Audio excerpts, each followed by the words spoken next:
Hello नमस्कार दोस्तों, स्वागत है आपके अपने यूट्यूब चैनल राजन जी के जीएस पॉइंट में। मैं राजन कुमार आज 20 ऐसे महत्वपूर्ण प्रश्न लेकर के आया हूं जो कि लगभग सभी एग्जाम में पूछे जाते हैं। तो चलिए हम अपने वीडियो को स्टार्ट करते हैं। अगर आप हमारे चैनल पर नए हैं तो कृपया चैनल को सब्सक्राइब जरूर करें। तो दोस्तों आज का जो हमारा पहला प्रश्न है, भारत में प्रथम स्थापित परमाणु संयंत्र कौन सा है? तो दोस्तों ये हो जाएगा ऑप्शन नंबर ए, तारापुर परमाणु संयंत्र। चलिए अगले प्रश्न की ओर बढ़ते हैं। हमारा दूसरा प्रश्न है, यूनाइटेड किंगडम जिसे यूके भी कहा जाता है में शामिल है वो कौन सा हो जाएगा दोस्तों? ये हो जाएगा ऑप्शन नंबर डी, ए और सी दोनों होगा। इंग्लैंड तथा उत्तरी आयरलैंड और या स्कॉटलैंड तथा वेल्स। चलिए अगले प्रश्न की ओर बढ़ते हैं। हमारा तीसरा प्रश्न है, आगरा शहर को किसने बसाया? तो दोस्तों ये हो जाएगा option number A, Sikandar Lodi ने आगरा शहर को बसाया। ये दोस्तों बहुत ही महत्वपूर्ण प्रश्न है, लगभग सभी एग्जाम में ये प्रश्न पूछे ही जाते हैं।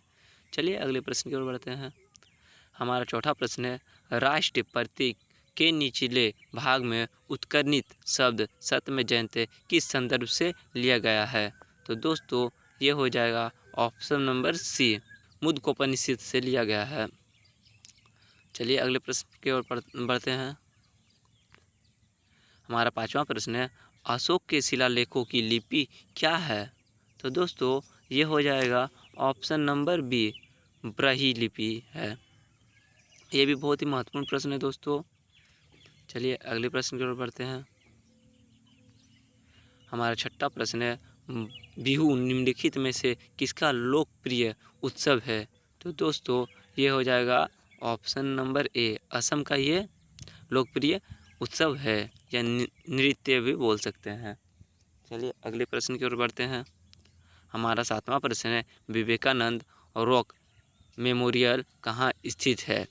तो दोस्तों ये हो जाएगा ऑप्शन नंबर डी, तमिलनाडु में स्थित है। चलिए अगले प्रश्न की ओर बढ़ते हैं। हमारा आठवां प्रश्न है, महात्मा गांधी को राष्ट्रपिता पिता के रूप में उल्लेख सबसे पहले किसने किया था? तो दोस्तों ये हो जाएगा option number A, Subhash Chandra Bose ने महात्मा गांधी को राष्ट्रपिता के रूप में उल्लेख किया था। चलिए अगले प्रश्न की ओर बढ़ते हैं। हमारा 9वां प्रश्न है, प्रथम गोलमेज सम्मेलन कहाँ हुआ था? दोस्तों ये भी बहुत ही ज़्यादा इम्पोर्टेंट है। तो दोस्तों ये प्रथम गोलमेज सम्मेलन लंदन में हुआ था। चलिए अगले प्रश्न की ओर बढ़ते हैं। हमारा 10वां प्रश्न है, देश का लौह पुरुष किसे कहा जाता है? तो दोस्तों ये हो जाएगा सरदार पटेल या सरदार वल्लभ भाई पटेल भी कह सकते हैं, जो ऑप्शन नंबर ए सही है। चलिए अगले प्रश्न की ओर बढ़ते हैं। हमारा 11वां प्रश्न है, महात्मा गांधी जी को अधनंगा फकीर कहने वाला कौन था? तो दोस्तों ये हो जाएगा ऑप्शन नंबर सी, चर्चिल। चलिए अगले प्रश्न की ओर बढ़ते हैं।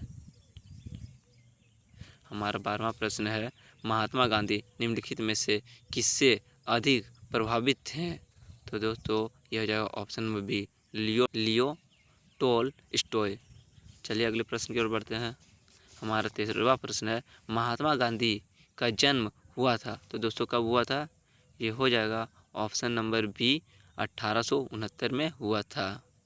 चलिए अगले प्रश्न की ओर बढ़ते हैं। हमारा 14वां प्रश्न है, पंजाब केसरी के नाम से विख्यात थे? तो ये कौन हो जाएंगे दोस्तों? ये हो जाएंगे ऑप्शन नंबर डी, लाला राजपूत राय। चलिए अगले प्रश्न की ओर बढ़ते हैं। हमारा 15वां प्रश्न है दोस्तों, निम्नलिखित में से कौन सी गंगा की सहायक नदी नहीं है? दोस्तों सहायक नदी नहीं है, ये हो जाएगा ऑप्शन नंबर ए, सोनरेखा नदी। तो दोस्तों आज का वीडियो हमारा यहीं ख़त्म होता है। अगर आपको हमारा वीडियो अच्छा लगे तो कृपया लाइक करें, कमेंट करें, शेयर करें। मिलते हैं नेक्स्ट वीडियो में।